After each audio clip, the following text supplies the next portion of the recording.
আসসালামু আলাইকুম। আমি কাউসার আছি। এখন আমি আছি পটুয়াখালী লঞ্চঘাট এরিয়ায়। লঞ্চঘাটের যে টার্মিনালটা আছে এখানে। এই যে দেখতে পাচ্ছেন একজন মুরব্বী মানুষ। আসলে আমরা অনেক সময় বলি যে বাবা কতদিন দেখি না তোমায়। আসলে যার বাবা আছে সেই জিনিসটা কখনোই উপলব্ধি করতে পারে না। এই যে কাকাকে দেখতে পাচ্ছেন আমার পাশে, তার কিন্তু 7টা ছেলে মেয়ে, অথচ কেউই তার খোঁজ খবর নিচ্ছে না, কেউই তাকে ভরণ পোষণ দিচ্ছে না, কেউই তার খোঁজ খবর নিচ্ছে না, কেউই তার ঔষধ কেনার টাকা দিচ্ছে না। এভাবেই এই লঞ্চঘাটের টার্মিনালে তার শুয়ে বসে এখানেই তার জীবনযাপন কাটছে, এখানেই তার দিন কাটছে।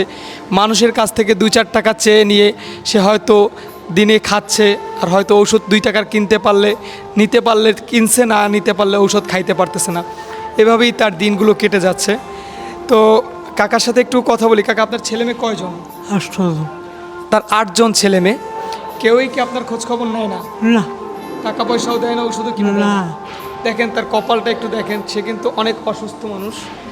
এবং তার এই জিনিসটা দেখে ভাইডি আছে আমার সাথে, তার খুব কষ্ট লেগেছে। বিদায় সে যতটুকু সামর্থ্য ছিল তাকে হেল্প করার চেষ্টা করেছে। এবং তার নাকি জমি ছিল, কে একজন তার এই জমিটা কেড়ে নিয়েছে এবং তাকে সর্বশান্ত করে দিয়েছে।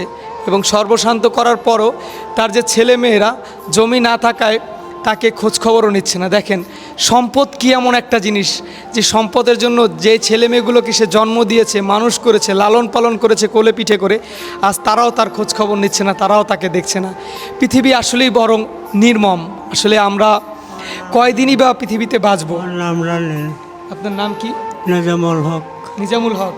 কাকার নাম হচ্ছে নিজামুল হক, বাড়ি হচ্ছে গিয়ে চর কাজল ইউনিয়ন, গলাচিপা উপজেলায়।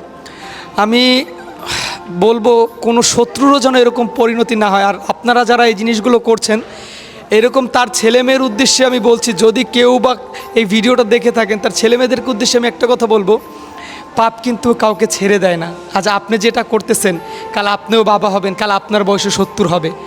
আপনি কিন্তু এটা এর থেকে দ্বিগুণ পরিসরে হলেও ফিরে পেতে পারেন। সুতরাং একটাবার চিন্তা করে দেখেন যে আপনি কি করতেছেন আপনার বাবার সাথে। আপনারও তো ছেলে মেয়ে আছে, কত পরম যত্নে তাদেরকে লালন পালন করতেছেন। তারা যে আপনাকে এই জিনিসটা ফিডব্যাক দিবে না, তার কিন্তু কোনো গ্যারান্টি নেই। প্রকৃতির মায়ের ঠিকই একদিন না একদিন আল্লাহ দিয়ে দেয়। যাই হোক, কাকা সুস্থ থাকুক। আর আমরা চেষ্টা করব, যেহেতু ভাইডি তো চলে যাবে আজকে, তুমি তো চলে যাবো আজকে। হ্যাঁ, আজকে আমি চলে যাব। আমরা যতটুকু আছি আমার সামর্থ্য অনুযায়ী কাকাকে আমি হেল্প করছি, কিন্তু সে যে পরিস্থিতিতে থাকে, আসলে এই শক্ত ফ্লোরে জুতা মাথায় দিয়া এর মধ্যে ঘুমাই থাকে। আসলে এরকম তো রাস্তার কুকুরও এরকম পরিস্থিতিতে থাকে না। সে তো একটা বয়স্ক মানুষ, অসুস্থ মানুষ। হ্যাঁ, তো এটা আসলেই খুবই নির্মম। কারণ এই যে তার পুরো শরীর কাঁপতেছে, এবং আমি যখন তারে দৌড়ে উঠাইছি সে উঠতে পারে নাই।